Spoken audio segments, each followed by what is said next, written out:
Okay, let's go. এই bike না এটা দাও।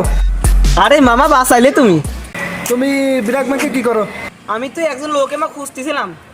আরে ব্যাংকে টাকা উঠে বেড়াইছি, ফোন কিনা লাগবে, এখন ফোন ছাড়া তো চলা যায় না বুঝছো। এখন ব্যাংকে টাকা উঠে বেড়াইছি, নমনি ছাড়া মানে একটা গার্জেন ছাড়া দেয় না, টাকা দেয় না। তুমি তো টাকা পয়সা তুলবা, তোমার তো সেই যোগ্যতাও হয় না। এখন তোমার পায়ে এখন আমি সেই খুশি মনে করো, তোমার খুব দরকার আমার মামা। তুমি এখন আমার জামাই হোক টাকা উঠে দেবে, আমি রক্ত ব্যস্ত গেছিলাম, রক্ত বি পজিটিভ বলে কেউ নেয় না। এখন তুমি জামাই হোক আমার টাকা উঠে দেবে, আমি জানি না কিছু। এই পাগল, তুই এখন পড়াশোনা করিস আর তুই লোন টোবার আছিস, তোর লোন দিবি নাকি? আর তুই লোন নিয়ে তুই পরিশোধ করবি কেমনে? তোর ফ্যামিলিও তো সেরকম ভালো না। তোর বাপ কি রাজি আছে নাকি?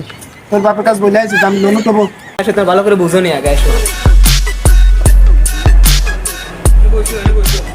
আরে আমার বাপের তো আমি বুঝতে পারি পারলাম না। এখন বর্তমান ফোনে যে ইনকাম, ফোনের মানে তুলনায় হয় না। প্রতি মাসে 50-60 হাজার টাকার ইনকাম।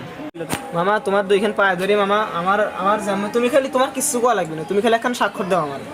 তোমার তো খেলা দিচ্ছে না, মনে করো 50,000 টাকা হাঁটবো, 35,000 টাকা একটা ফোন কিনবো, আর 15,000 টাকা তোমার এর ক্লিয়ার তোমার দিয়ে দেবো। দাও আমি আমি আমি তো সই দিয়ে দেবো।